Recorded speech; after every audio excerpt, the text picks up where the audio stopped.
Well, hello and good morning, friends. It's Sunday morning. I have a game in just under 2 weeks. I've decided to do something stupidly ambitious with Kit, obviously. My stupidly ambitious plans involve this incredibly beautiful piece of silk brocade, which I only have 5 meters of, which sounds like a lot until you think about Victorian dresses. So this is kind of what I'm aiming for. This is from The Victorian Dressmaker by Isabella Pitcher. You can buy it directly from her. There's a volume 2 coming out relatively soon. You should get it. I think you have to be quite an experienced sewer to work really well with this, but it has the whole Victorian period. It has the underwear as well. You kind of got to figure it out on your own from that point, but the patterns are really good and have, seen me in good stead. My idea for this brocade was this tea gown, basically, so I have something ostentatious to lounge around in. You're still wearing it looks lovely, but you're still wearing a corset and a bustle and everything underneath this. I also have a pattern, an actual paper pattern, which is this guy. I didn't buy this pattern, this was just given to me. It's been cut out in a size 10. I am 90% sure that last time this is what I made my dress out of, and it seemed to fit. So I'm going to do that incredibly reckless thing and just kind of proceed on the grounds that it was fine last time, it'll probably be fine this time. I'm going to have to build a kind of underbodice. I've got a main pattern with darts, front closures-ish, that looks very much like this, but not as fancy. And then the kind of loose flowing brocade is going to get built over the top. In my head, this works. I'm probably going to have a more tailored fake undergown than this sort of very loose and flowy one, just because the contrast fabric I've picked, I don't have a lot of it. I may not do an underskirt. I've designed my dresses this time around so that they have kind of a bodice, a bustle, and then a separate underskirt. So this is one of the ones that I'm still working on. It probably won't be this exact one that I wear underneath it, but I could, and that just means that I have less stuff to make. Again, not because of time, but because of fabric. But also a little bit because of time. Okay, so first things first, I have cut out the underbodice from just some random cotton I had lying around. It's basically lining, it doesn't matter. I've used the existing pattern, except for taking a little bit off the front so it's an edge-to-edge closure. This is set up for buttons. And I've also lengthened it by about 1 inch, just because I'm quite long in the body and this pattern is not. The original pattern has a 2-part side, a side front and a side back, which is, the side front's actually more of an underarm. I didn't want that, partly because it's one piece on the book pattern that I'm using. So I've just kind of combined those together. I'm going to sew these together, try it on, see how it fits, and I have traced out the new side panel that I've made before I do that, so then I can fit it on me and transfer any changes onto this, and then I will have an actual pattern that I can use for the brocade fabric. I've also sketched out what the darts should be, but honestly I'm going to ignore these. I will pinch the darts out when I try it on, just because I'm not the same shape as people think I should be for these kinds of patterns, so it's just easier to do my own darts. And I don't think the darts are going to come into the upper layers particularly, so that should be fine. Hello. Okay, so this is me in my bathroom, because this is the nearest, biggest mirror I have access to. Let's get this out of the way. I've just put the corset on, pinned it up the front. I've picked out these 2 darts, which should just about do it. There's a lot of extra material in this new side bit that I made, which I have figured out is because I combined the 2 pattern pieces edge to edge, forgetting they had seam allowance on them. So it's about 1.5 inches too large. So we can fix that, that's fine. And I will amend the pattern that I drew out. Okay, there we go. That is much better. It's a little loose here, but I am wearing a sports bra at the moment, which is Bad practice. You should not fit garments wearing different undergarments than you're going to wear at the end. I need to sort out this neckline. It is way too high. Yeah, I'm not really sure why it's so. Even if we turn it under, it's still going to hit me like at my Adam's apple, not where I want it to, which is kind of at the that bit between your collarbones, the top of your sternum. There, that's where I want it to hit, and it's currently way too high. I don't think you can even see it because the strap's in the way. Anyway, happy with this. I'm going to change up the pattern for this panel. All I did was take an inch out the middle of it, and it's now basically perfect. So that's fine. We're good to go. Almost forgot to turn off the music there. That would have been an exciting way to get my channel taken away. Be in focus. This is just regular printer paper. I didn't have anything fancier, and honestly, for a piece this small, you don't need it. Especially since it turns out this is not only just on regular normal weight paper, but was printed on an inkjet, which I discovered when I ironed the pattern pieces and the ink transferred onto my ironing board. Woo! Technology. Yeah, so I've just sliced straight up the middle. I took out a 1/2 inch and then I overlapped it by a 1/2 inch, so that's an inch out in total, which is what I've done on the final thing. And then I have, can you see? It's less obvious on that one. So this is the original line, and then this is the original line up here. It was a much broader curve, and I've just redrawn this new line straight down the middle, just even out where that's going to go. I am not an expert pattern drafter by any stretch of the imagination, but little stuff like this is actually really, really easy to do. So yeah, don't be afraid to just hack up your stuff, and it'll probably work out. Okay, well, it's moment of truth time.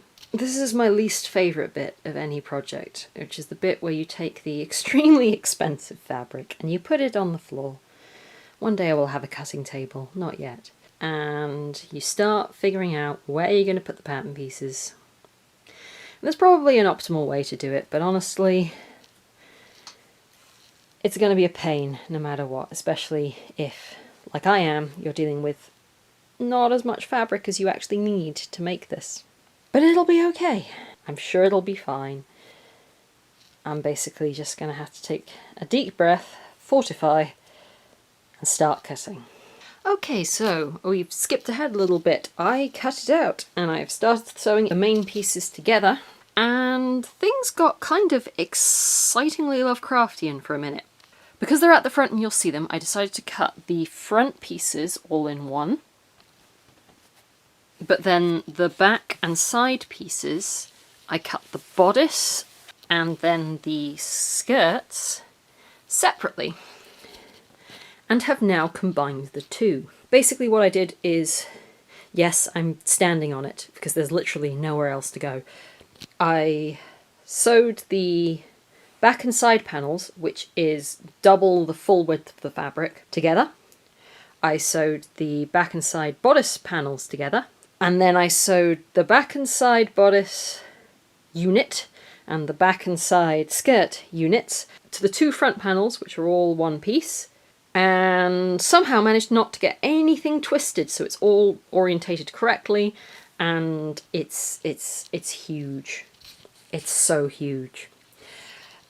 What I'm going to do now is, first of all, I'm going to sort out the hem, which you can't see, but it's kind of uneven and I need to slope in the train, which I tend to only do once everything's sewn together because otherwise it doesn't work. And then I'm going to sew up the shoulders, which I haven't done yet because it's easier to work with everything flat. And then we're going to fit this over the underbodice. I'm going to pleat in the back to the underbodice, and then brocade bodice will fold over the top and just kind of be stab stitched down.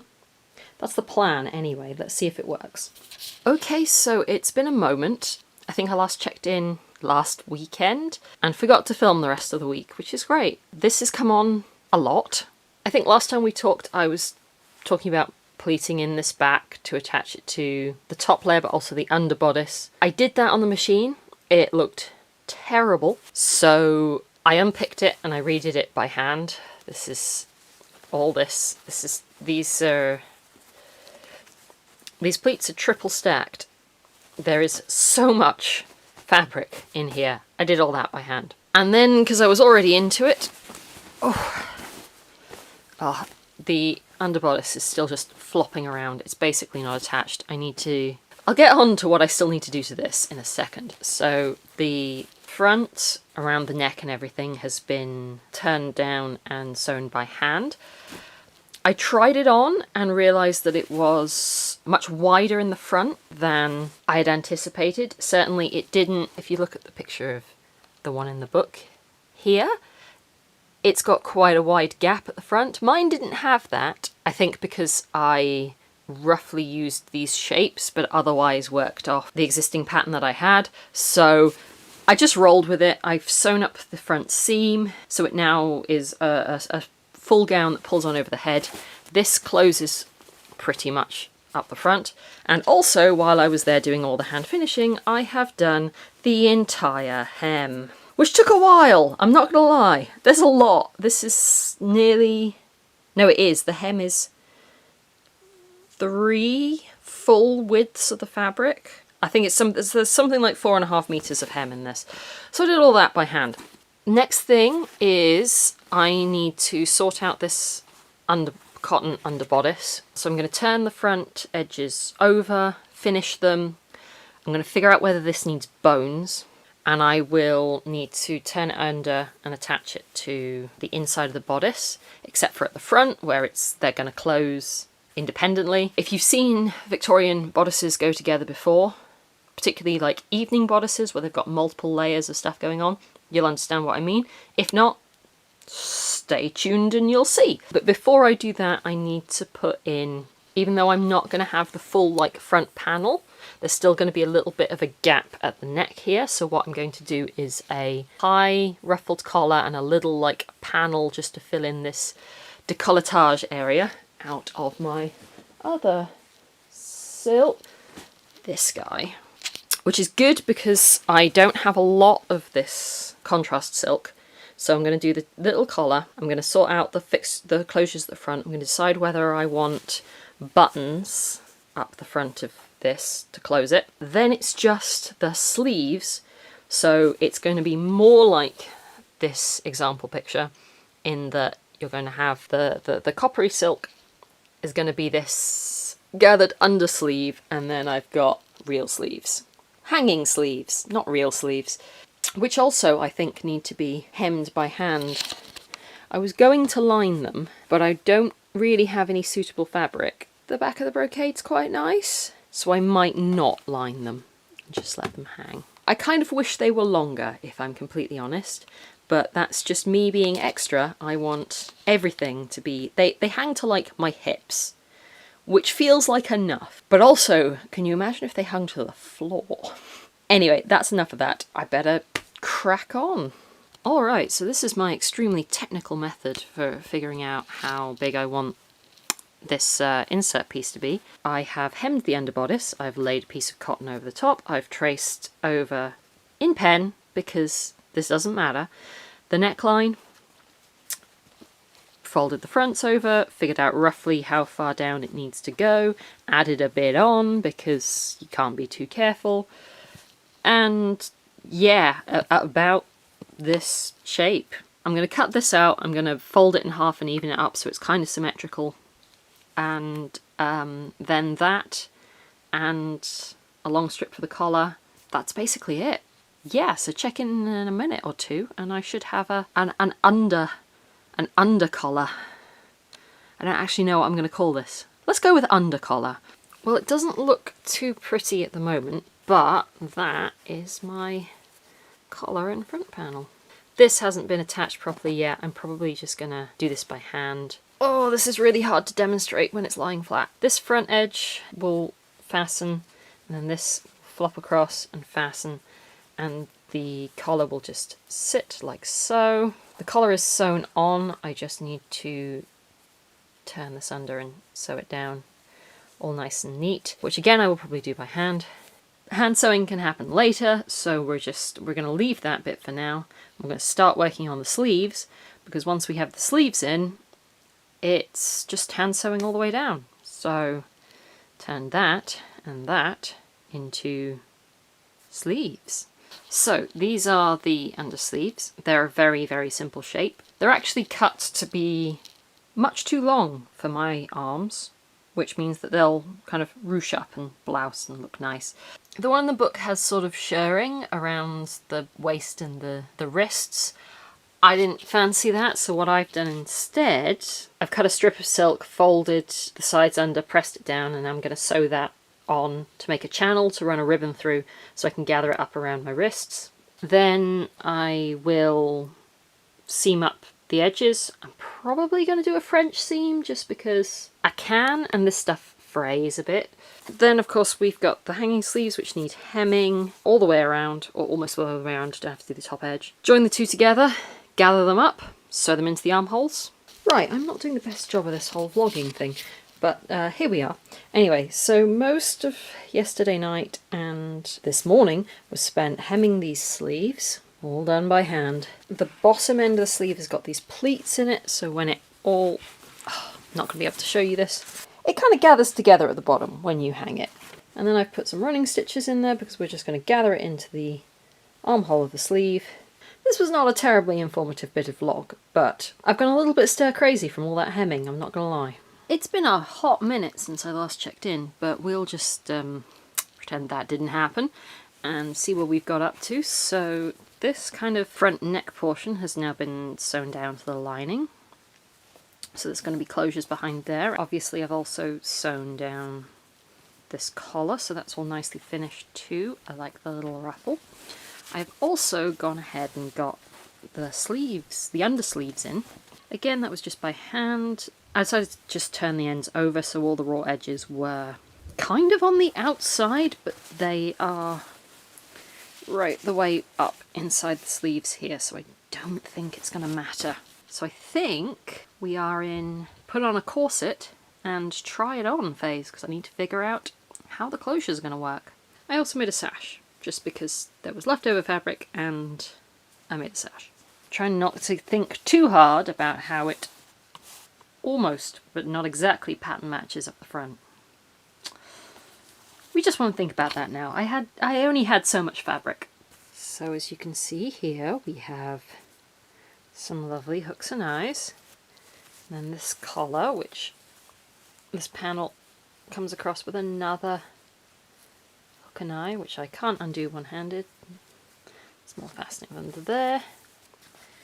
And now I have all of these covered buttons, which I made, and these rouleau loops, which I also made because I hate myself, and we are going to put buttons up the front of this dress. And then I think it will be done, which is very exciting. So now we have buttons, and I decided to sew them on in 4 groups of 3.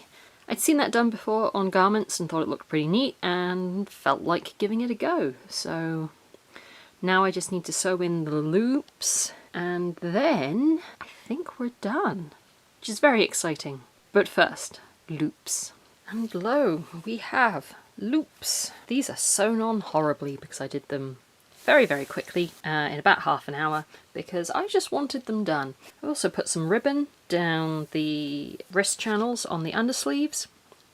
It's black because that's the only narrow silk ribbon I had, and I'm not able to order much new stuff right now. So I think it's time I tried this on and pray that I don't hate it. I don't think I will. I'm feeling good about this decision. So this is an introduction to the weird and wonderful selection of undergarments that I end up wearing at LARP. It's obviously slightly different than what you'd wear as a sort of strict historical costumer because it's mostly what I had.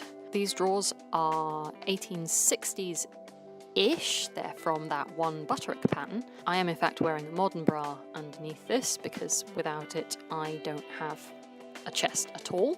This corset is extremely cheap, the main advantage of which is that I can run in it, which is quite important when you're playing a horror game. This is my bustle. It's made from the Laughing Moon pattern with a lot of extra embellishment. I really recommend the Laughing Moon crinolines and bustle patterns. It's served me very well over the years. This is my petticoat, which is specifically made for this character because you can't play a Victorian horror game without Victoriana horror themed petticoats. Yeah, that's totally how that works.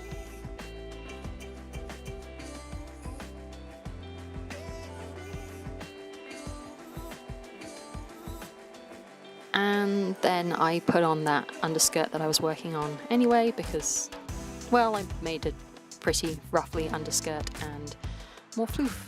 You won't see it when it's worn.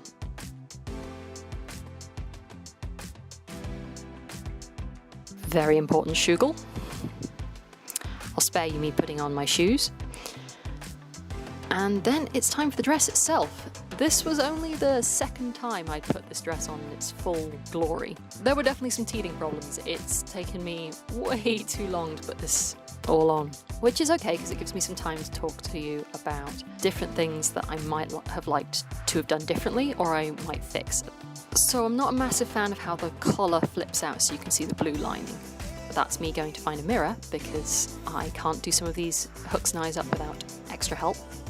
In hindsight, I should have stiffened this collar a lot more, but I wanted this to be kind of comfortable. So I'm probably going to put a very fine white ruffle on the inside just to kind of cover it up and look like a chemise or some kind of medieval smock.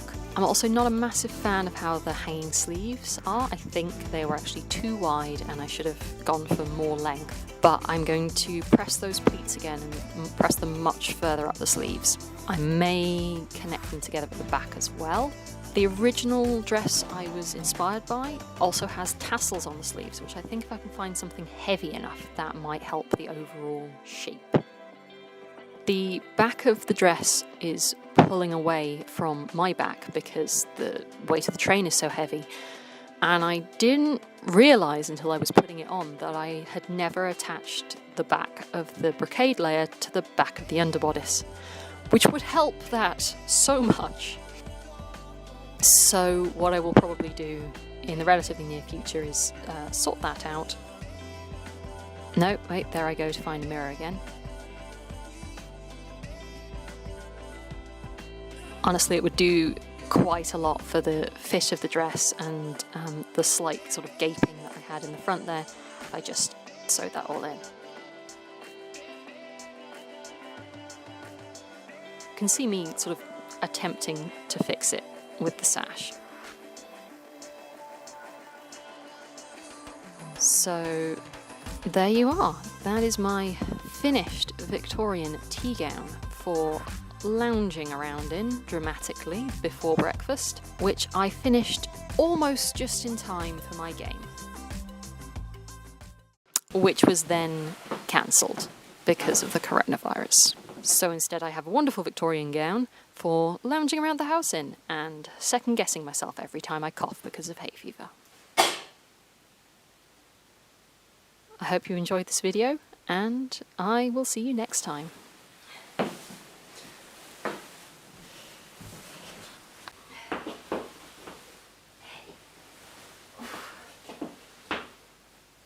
Hello. You're on camera.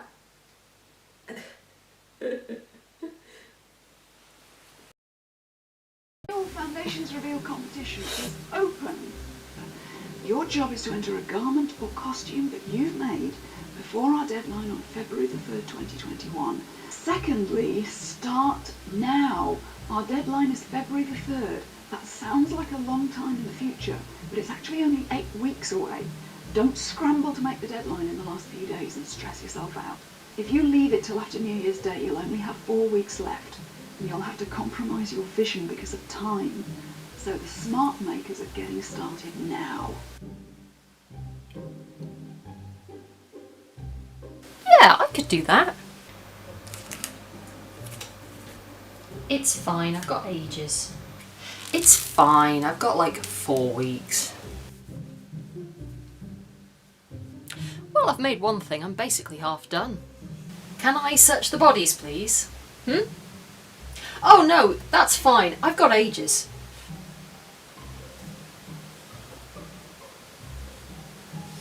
Are you sure you shouldn't be working on this? It's fine, I've got ages. Yeah, no, it's absolutely fine. I mean, it's not due in until... What's the date today?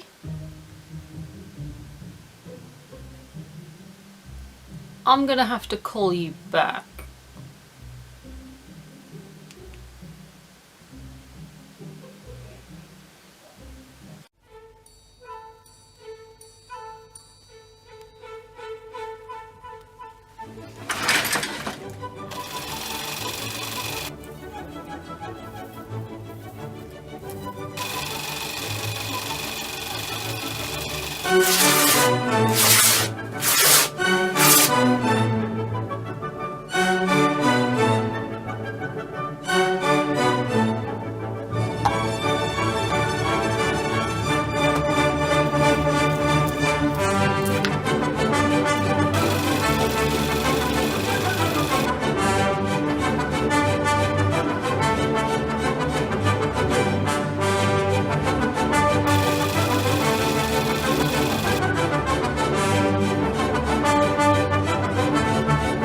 Excuse me, what?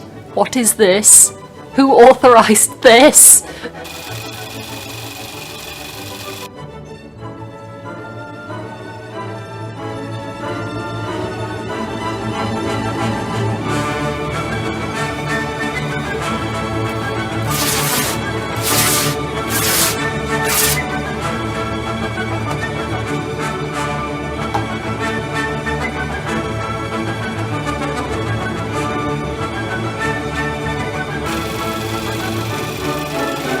What even is happening? It's February.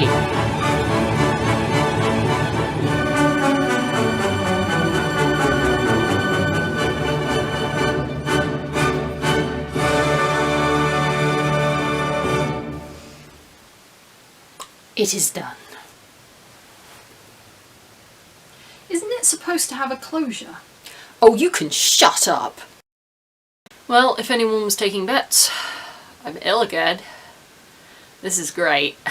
Hello friends, welcome back to my floor. It's where I belong. Yes, good things. Am I even recording? Hello friends, let's try that one more time. We are on the floor. We are very low energy right now. I'm basically just filming this so it's not a ridiculously long amount of time between videos. I have not put the lighting up. I'm using the camera audio. I don't care at this point. But, really quick update. The orange bustle dress, in progress. Partially done? Partially. I'm going to go with partially. The cathedral dress, basically finished. Part 2 coming soon. Mystery other project, which just took over my life for the last 2 weeks. Also nearly done. That video coming very, very soon. It just needs one more bit and then to be edited. The second post-Halloween project of the series started. We're going to go with started, and I'm actually nearly finished. Nearly finished.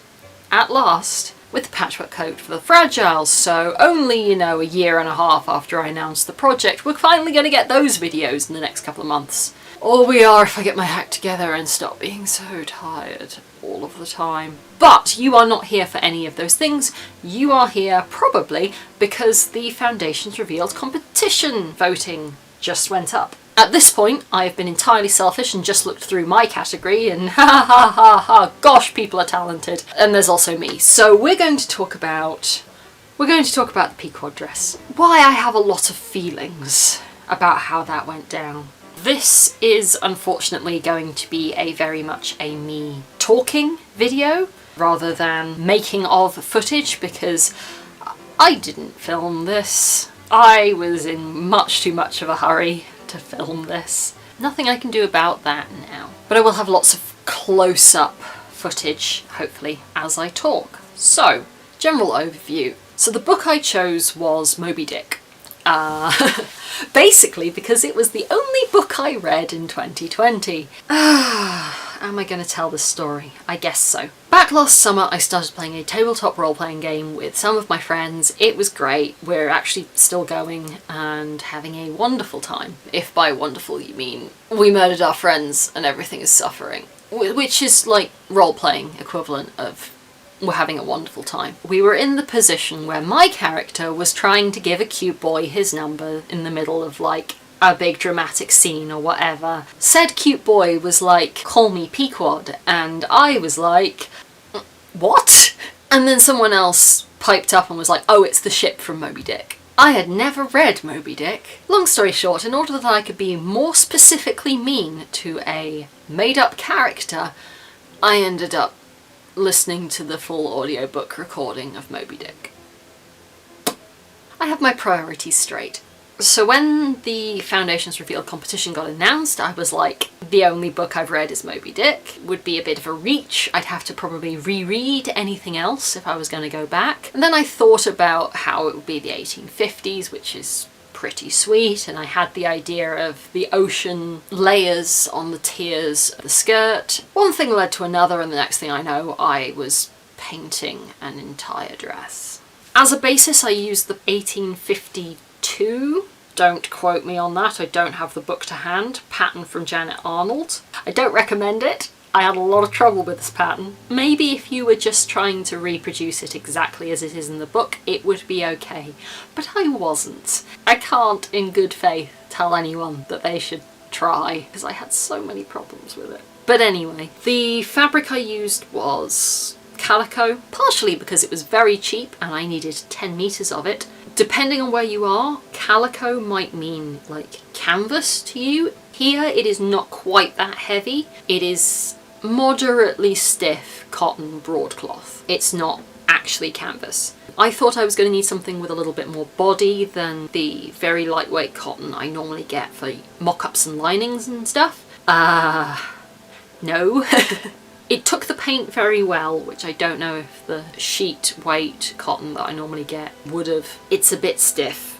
I just used regular bog standard acrylic paint. So when it comes to painting fabric, one thing you have to bear in mind is that if you let it, the paint will sit on top of the fabric and then just like flake off. The way you get around that, in my experience, is that you first of all pick a fabric that the paint can kind of soak through, and secondly you water down your acrylics so that they are sufficiently liquid that they will soak into the fibres themselves. Then you end up with a moderately flexible but pretty durable layer of paint, and it still kind of behaves like fabric. Emphasis on the kind of. We will start with the foundation of this dress, because you can't see it in anything other than a couple of seconds of the video, but I made a corset. Well, I say I made a corset. I got as far as a wearable mock-up of a corset, and then I was out of time, so this is just what we rolled with. This is literally just basic calico and zip ties. It is sewn really quite badly. It is also covered in cat hair, so that's nice. I used a pattern out of Corsets and Crinolines. Now, my copy of Corsets and Crinolines is not the current version. It's the yellow cover. It was the slightly older one. When you need to reprint a book, and you don't have the original typeset of that book anymore, the way you do that is basically a very, very fancy photocopy. And I think that is how the yellow cover Corsets and Crinolines was done, because that's the only way to explain why all the scales are weird and don't match up with any actual rulers. So that was exciting. I believe that has been resolved for the new edition, but I don't use it enough to want to buy it again, so we worked with what we had. So I scaled up the pattern to my size, but keeping the original proportions, and then in terms of fitting, I basically just took in the bust portion until it fits the fact that I am very, very flat, at least compared to standard Victorian corset wearers. It's a nice short corset, it's got some nice hip flare. It's a nice enough fit that I might actually go and, you know, use a busk and make a corset out of this. But this itself, it did the job. It is not going to win any awards, but there was no way I was making this work with no corset underneath, and I didn't really want to use a modern one.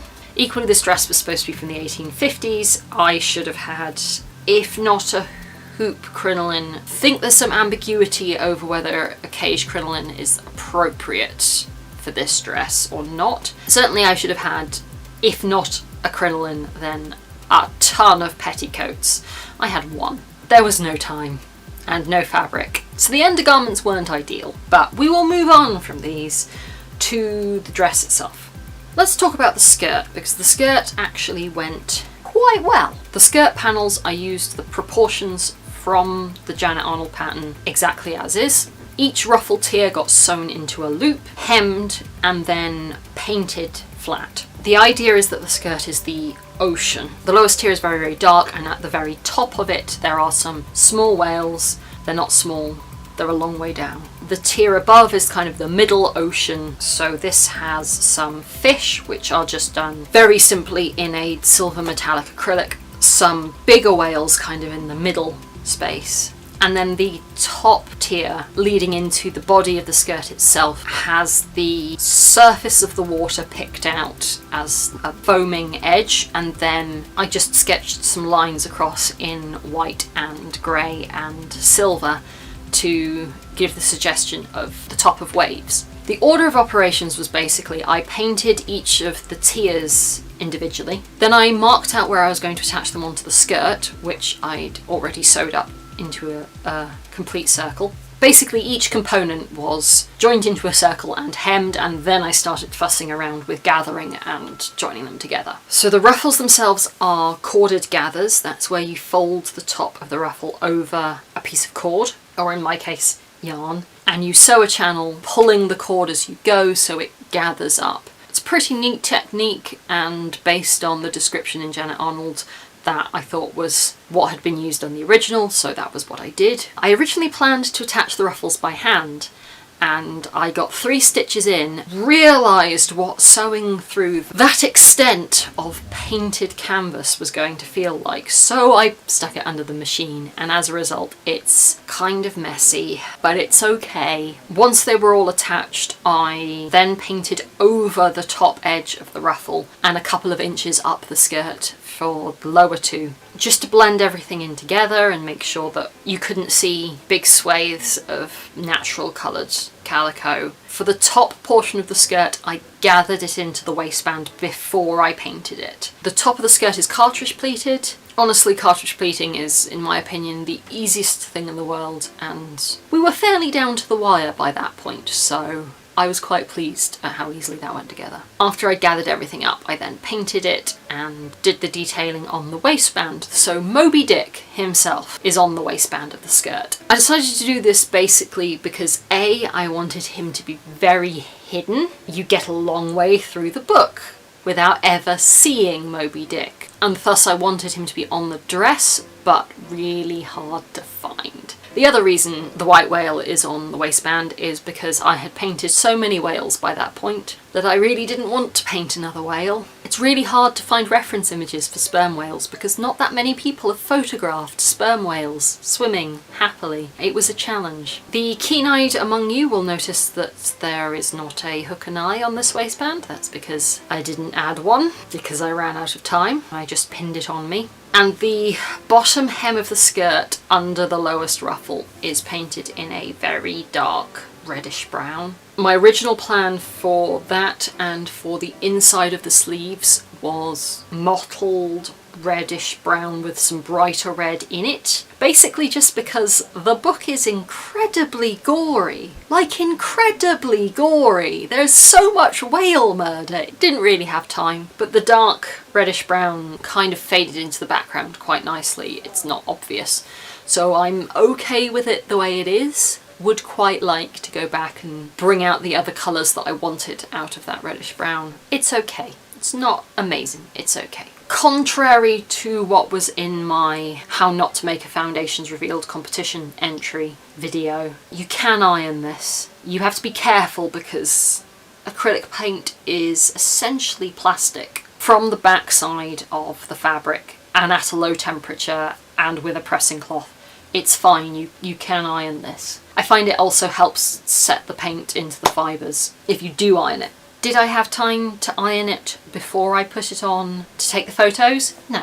Should I have waited until just before taking the photos to put it on and not, you know, sat down while waiting for my partner to show up with the camera? Yes, because as you can see in the photos, it's all crumpled up the back. That wasn't ideal. We were literally taking photos 45 minutes before the deadline for submission, and the dress was still wet. So that just happened the way it happened. The original plan, incidentally, was to take photos outside and to get footage. They've been draining the reservoir near where I live, and it's got these beautiful pebbled beaches now leading down into it because the water level's so low. I was like, great, I can fake being by the seaside, because we're not by the seaside at all, but I could pretend. And then we had 8 inches of snow.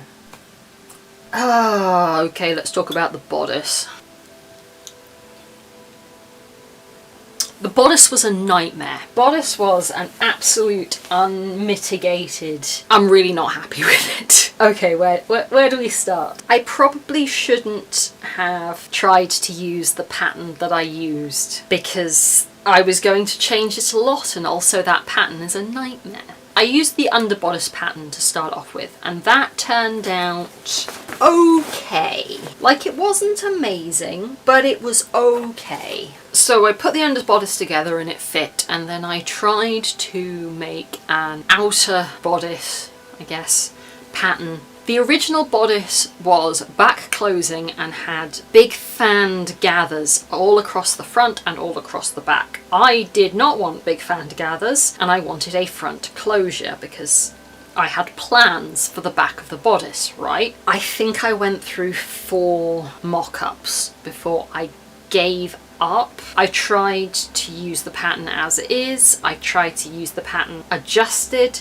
I tried to use the underbodice as a base and expand from there. I tried to drape on me. I don't have a dress form, which makes draping an exciting prospect. None of these worked. Absolutely none of them worked. In the end, I went and drafted on paper a shape that I thought would work. Looking at the Victorian dressmaker and looking at a big commercial Bustle pattern or something of a Civil War era gown. The result is okay. I'm gonna go with the result is okay. The underbodice shows at the bottom. I don't like that. I should have made the outer longer or used less of a seam allowance when attaching the piping. The sleeves I think could have been a little longer. The sleeves I used pretty much as they were from Janet Arnold. Again, forgetting that I have really long arms, so I should have made them a bit longer. I didn't. The underbodice closes with hook and eye tape, and then the outer bodice comes up like 2 inches higher to the base of my neck, and I put 1 hook and eye there to hold it shut. Should have done more. It needs more to close that gap. That gap was awkward. Without the collar pinned on top, it looks like garbage. I am quite pleased with the piping. I do wish that I'd had proper piping cord instead of some random leftover yarn that I had lying around. That would have been nice. Yes, the neck, the bottom and all the armholes are piped, and I think it looks beautiful. Most of this was hand sewn. The underbodice was sewn by machine, the sleeves were hemmed by machine, the lining was turned in so that it was an enclosed edge at the bottom. Other than that, all the piping was put in by hand, the sleeves were put in by hand, back shaping and the darts, question mark, I ended up, because I'm so much flatter than women's patterns expect, I find that I can't just do regular darts sometimes, not unless I've really thought about it. And I had not really thought about this, and I was down to the wire. So I've got kind of like a weird dart running up towards the armholes, which kind of echoes the fan shape of the original bodice, I guess. I could make that argument. We all know it's a lie. Yeah, so an awful lot of this was done by hand, and I am really pleased about that. And I am also really quite happy with how the painting came out. The sunset was not as sunset as I wanted, but it's okay. I'm pretty happy with it. The clouds are great, but clouds are the easiest thing in the world to paint. You just kind of go all Bob Ross with your paintbrush and you have clouds. I do wish I'd made the ship itself a little bit bigger, because I'd have been able to get more detail in if it was a little bit larger. Having said that, I couldn't have made it much bigger and still fit it between the 2 side back seams, so it's a little bit 6 of one, half a dozen of the other. The ship was based on a woodcut in the Nantucket Museum of Whaling, so that is a whaling ship that I've attempted to reproduce. It's okay. I'm not mad about it. As boats go, I think it's alright. I simultaneously feel like I overdid it and underdid it with the rigging, but such is the nature of rigging, like, actual ships are a nightmare to paint because there are so many ropes. So this is the cap that I made, partially because the book Moby Dick makes frequent reference to the fact that many of the people in Nantucket are Quakers, and indeed the owners of the Pequod are Quakers. So I had a look at mid-century American Quaker women, and they all seemed to cover their hair. As you can tell, Victorian hairstyles are a challenge for me, so I basically went, okay, well, we'll make a cap. That solves that problem. If I was going to make this again, I would make the brim narrower. I would also make the space across the back of the neck smaller. I meant to attach ribbons to these little tabs. I did not do that thing because I ran out of time. It's cotton organdy on the outer, and then the lining is silk. I don't know what kind of silk. It's just a silk scrap I had lying around. Because my hair is so bleached it can be a little breakable. We'll be in luck if it's not actually currently sticking directly upright. Anyway, yes, so we will now talk about the engagements. I've no idea if I'm saying that correctly. I'm probably not, because I don't speak French. These guys are done in 2 layers of 2 different muslins, which I embroidered, and then there's a layer of silk as a lining. They have acrylic on them now, because the inside of the sleeves was still wet. If you're wondering how I attached them to the dress, I pinned them on, because I'm like that, apparently. Again, I would like to go back and just add a ribbon, and then a ribbon to the inside of the sleeves so I can tie them into place instead. The pins were okay. I would have worn it with the sewing pins in. It wasn't the most elegant of solutions. There's 3 lines of brown stitching, which are done in double chain stitch, which is a pain in the neck. I'm never using that again. The 3 lines are supposed to mimic the 3 masts of the Pequod, and then there's single chain stitch lines fanning out from that, which is supposed to look like rigging. And then I just lined them in silk and gathered them into a very simple wristband. I used the proportions from The Victorian Dressmaker by Isabella Pitcher. They came out pretty big and a little bit short, which I can understand because I have very long, very spindly arms. So in hindsight, probably should have accommodated for that and done some actual measuring, but I didn't. So here we are. So yes, if I was going to do it again, I'd probably keep the width because I like them being that full, but I would make them longer because I have really long arms, as it turns out. Final thoughts. This was certainly a learning experience. That's the polite way of saying it was kind of a mess. Did I misjudge time, productivity levels, and, drying of paint because there's a global pandemic on and I have no idea what I'm doing with my life? Yeah, probably. While there are some things that I would have liked to have done differently and I would like to have been, less stressed about the whole thing, this dress is to me the most 2020 thing that I think I could have produced. It's resonating with a story about loneliness, isolation, being at the mercy of a greater power. It's weird and whimsical. It's not at all what I expected to make. I think it's probably also not at all what most people expected to see. I am really pleased with it. I have many things that I would like to change. I have many things that I would like to do differently. I would still very much like to do the big cinematic trailer that I envisioned, walking along the water, reading out some of the less racist parts of the book. Not gonna lie, Moby Dick has a lot of very problematic elements, starting with the whale murder. But I digress. I'm really grateful for the opportunity to participate in the competition. I wish that I had planned my time better so that I was submitting more than 10 minutes before the deadline. But even with all the things that I can now pick apart as being wrong with this project, I think it really showcases what I can do as a costume maker. Yes, you will get historically accurate elements, but at the same time, they're never going to be in quite the style or configuration that you expect. And I think that is very much my brand, is producing things that draw heavily on historic elements, but aren't in themselves historical reconstructions. And if this gives me an opportunity to connect with a whole bunch of other people who like thinking about costume in that way and who like using history as a springboard for creativity, I think this will have been a really worthwhile project. Oh, and if you have any questions about any of the techniques that I've described or the project itself, leave them in the comments. I'm never certain where I've explained things well enough or people are still confused and they're too polite to say anything. So comment section is open. Go forth, talk to me. I'm a real human, I promise, not 3 raccoons in a trench coat. This is getting out of hand, means that I should probably leave.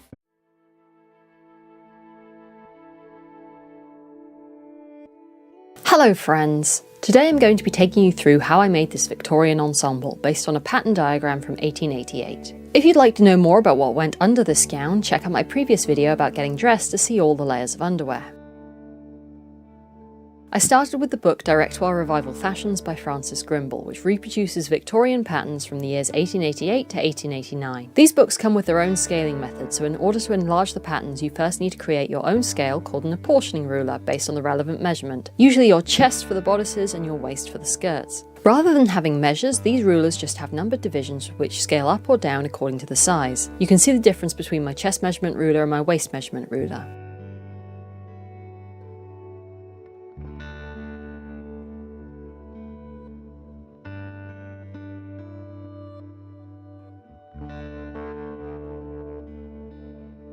Once the rulers are in hand and you've identified the costume you would like to make, it's just a case of scaling up the diagram in the book. I found this was pretty easy as scaling goes, and I enjoyed the process. I will say, having completed one of these projects, that the proportions of these patterns are somewhat idealised, but not in the way you might expect if you're more used to modern sewing. While my chest and waist measurements are still not in line with the pattern, when I went on to make up and fit a mock-up, I found it was only slightly too short and too small in the waist. It turns out this may in fact have been wishful thinking, as even after I made the alterations, I think both these things were still true of the final bodice. Oh well.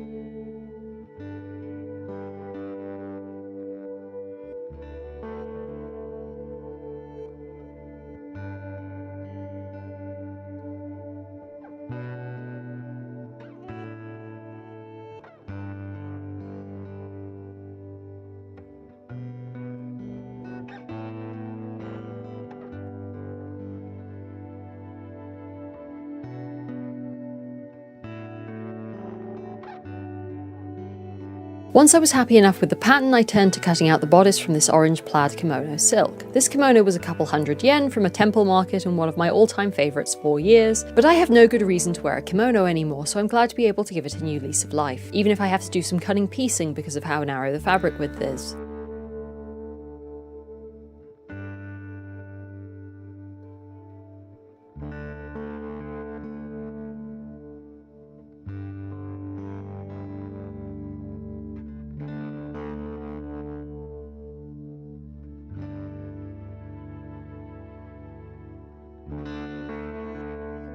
The mock-up will mostly serve as the bodice lining, and for the front panel I've decided on a heavy black polyester satin. Despite using a period pattern, the books come with no sewing instructions, and I have no interest in exhaustively researching completely period techniques, so trust the electric sewing machine and making it up as I go along, it is. I put in darts and started the back pleats. The back bodice sections get sewn together to the waist, and back skirts likewise, with the top of the sections that will be pleated left open so I can arrange those as I want.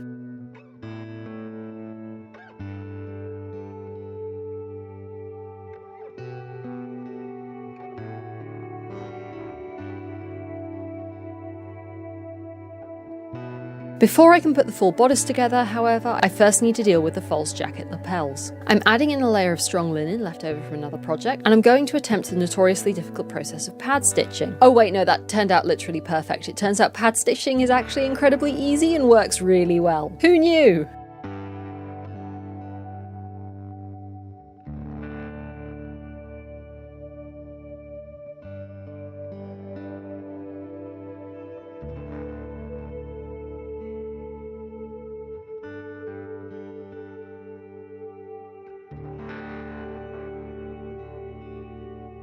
I turned under the seam allowances of the lapels and covered up my pad stitching with a solid orange silk taken from the lining of the kimono.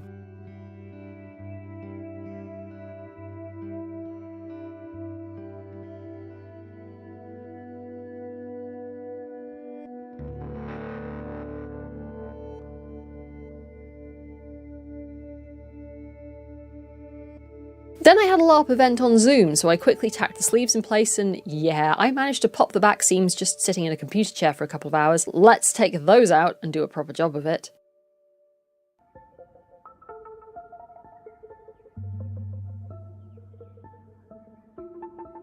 I also decided that the black satin front was a little bland, but I had a damaged lace collar applique lying around from a previous project, so I used a mirror to get everything positioned the way I wanted it. I ended up cutting and layering different parts of the lace so it was nice and three-dimensional.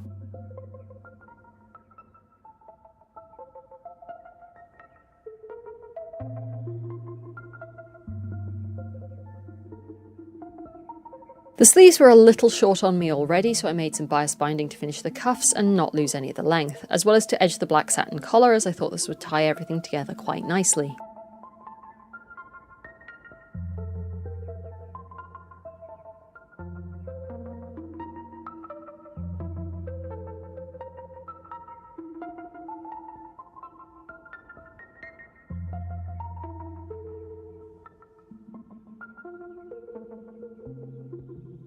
Because of all the bulk and the slippery silk and the fact that I was using the smallest possible seam allowances, I set the sleeves in by hand, something I definitely recommend if you're at all intimidated by sleeves.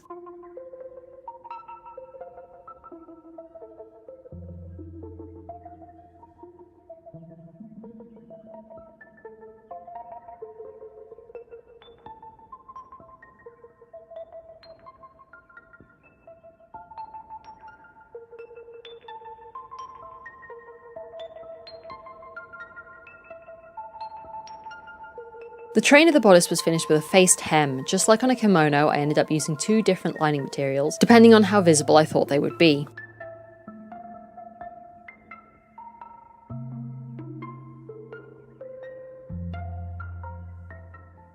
Stitches are very visible on this fine silk, so I used the tiniest catch stitches. Not the most historically accurate finish, but it does look flawless from the right side.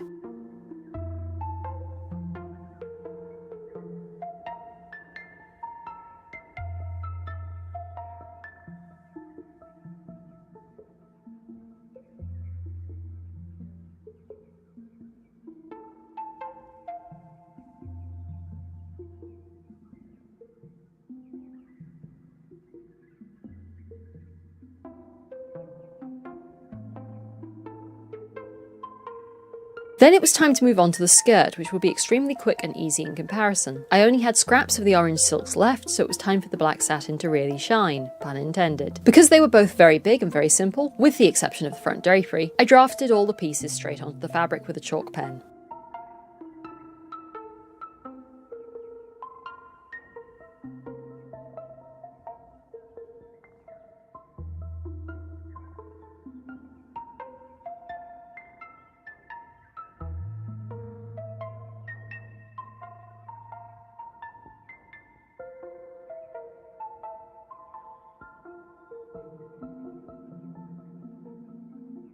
The front drapery folds back on itself and moves around when I walk, so I used what was left of the solid orange to give it a facing. Because the hem is curved, it gets tiny pleats along the top edge to fit.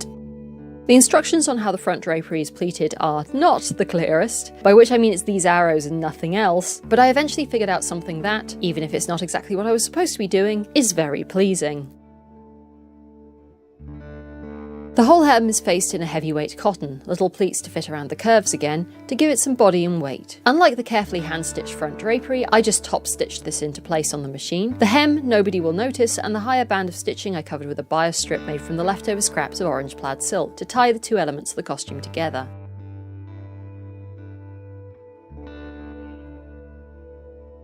The front and side panels of the skirt are sewn between the waistband and the waistband lining, while the back is cartridge pleated to the finished edge, so it's as full as possible with minimal bulk.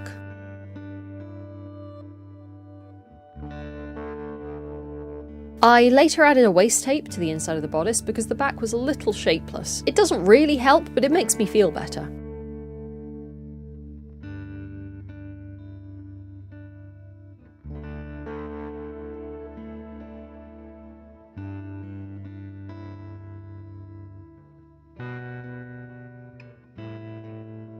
Overall, I have some issues with this outfit. The bodice is definitely not the right size for me. It's comfortable enough to wear if a little restrictive, but I feel like the bustle shape would be more pronounced if the back was longer and the pleats started lower down. The next time I want to make a dress using a pattern from one of Frances Grimble's books, I will probably draft the simplest bodice from the start of the book and play around with reducing the chest from a larger size to see if I can get a better length and shoulder proportions for my shape.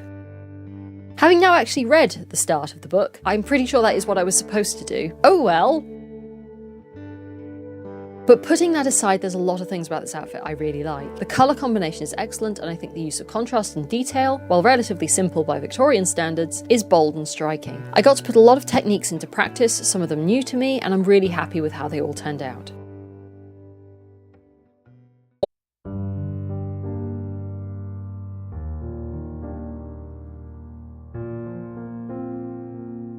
One of the questions I am frequently asked in historical costume is, aren't you cold? And the truth is, no, usually I'm not. Victorian clothing in particular consists of so many layers that it's very easy to adapt to different temperatures, and, at least for the temperature range that I get here in England, I don't really need any special clothing for most activities. The outfit starts with the chemise. Mine are made from old sheets that have been washed many times, so they're as soft as possible, and stockings. These are modern over-the-knee socks, and while patterned stockings are accurate for the 1880s, if there's one thing I would change, it would be to swap these for knitted woolen socks, as my feet were a little cold.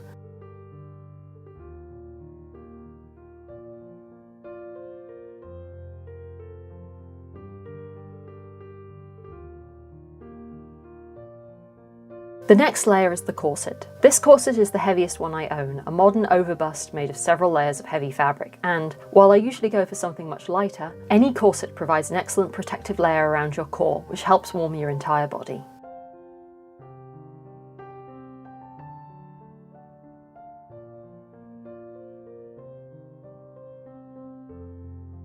Next on are the drawers. As you can see, they're open down the centre, and no, there isn't a draft. I've occasionally swapped them for fully closed bloomers, and I have never noticed a difference. My chemise and drawers are made of cotton and are very voluminous, but knitted woolen versions also existed if you need more warmth.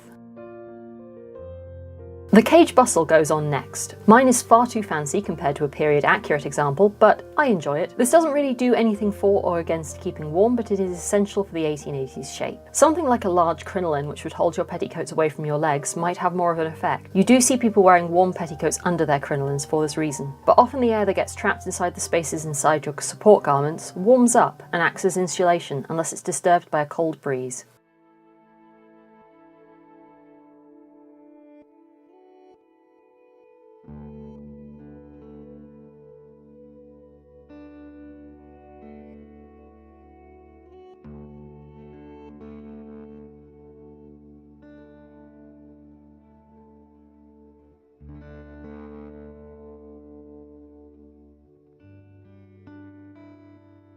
Then it's time for petticoats. I typically only wear one or two, as too many petticoats tend to flatten the bustle and change the silhouette. But for very cold weather, we make compromises. The first one is the fullest and fluffiest, and actually not intended for wearing with a bustle, but nobody will ever know that it's higher at the back than at the front.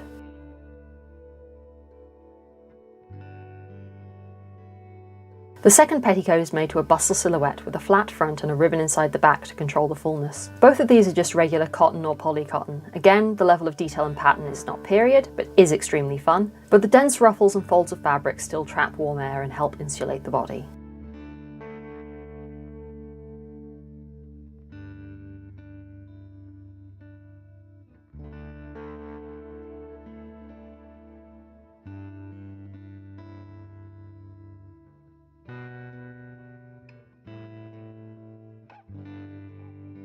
The final underskirt is actually a silk skirt for an early 1880s evening dress, so it struggles with all this volume, but silk is an extremely good insulator for its weight. If it's possible to add a silk layer to your ensemble for warmth, I very much recommend it.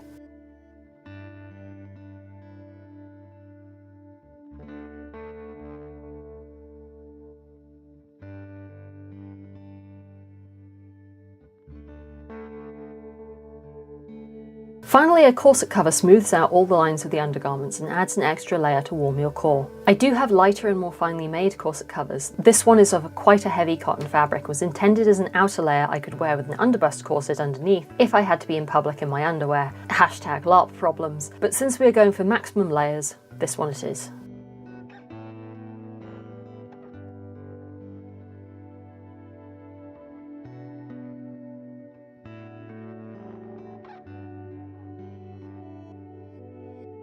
If I was going to be staying inside, I would probably go for my tea gown. This is made entirely of heavy silk brocade, which is ridiculously warm.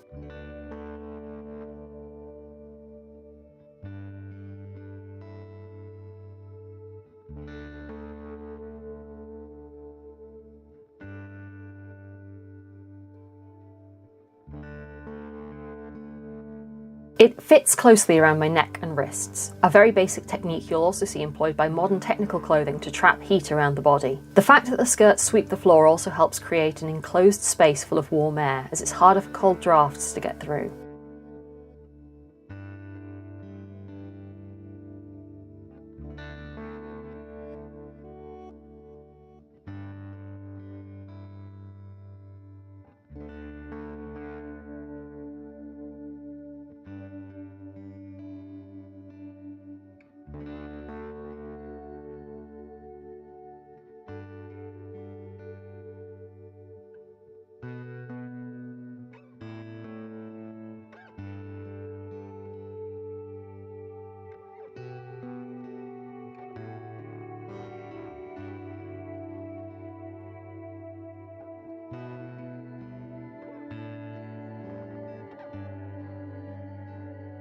The only additional layer I've ever felt needed here were a pair of fingerless gloves, and these are very optional.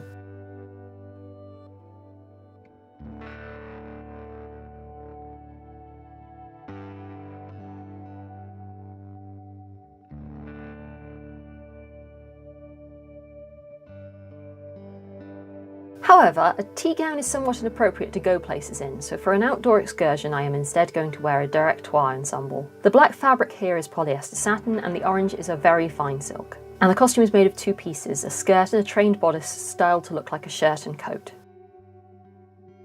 Polyester is a pretty good insulator when it's this thick, although it is bulkier and less breathable than the silk. While I didn't specifically make this as a very cold weather outfit, having a silk bodice and polyester skirt, rather than the other way around, is a smart move in terms of warmth, as the skirt both has more layers and your legs are less important. Sorry, legs.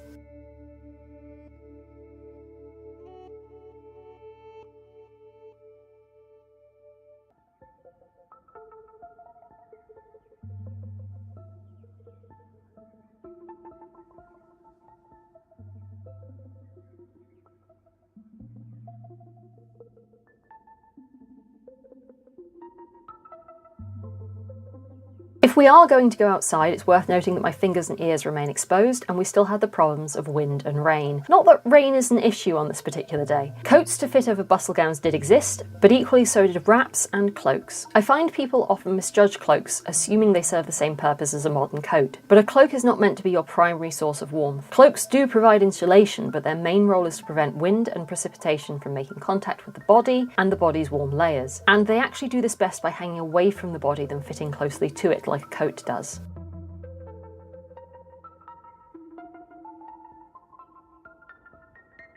Now that we're all ready, time to see what the great outdoors has to offer.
For reference, this day was a balmy -2 to -4 degrees Celsius with very little wind and freshly fallen, or rather falling, snow. So far from the coldest it can get in the UK and far from how miserable it could have been with heavy rain or older snow, but equally, none of these clothes were specifically designed for cold weather, and I was very comfortable in all three versions.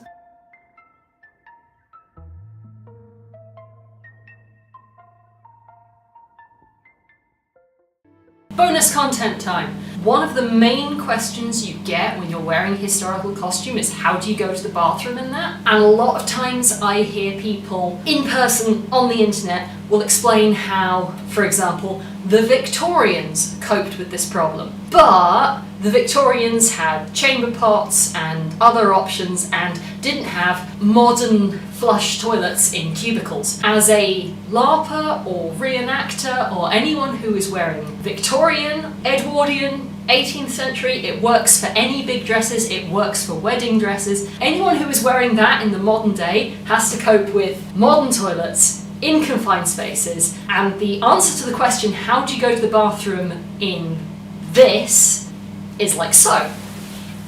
You scooch everything up at the front, split leg drawers or no underpants at all, shuffle up everything up.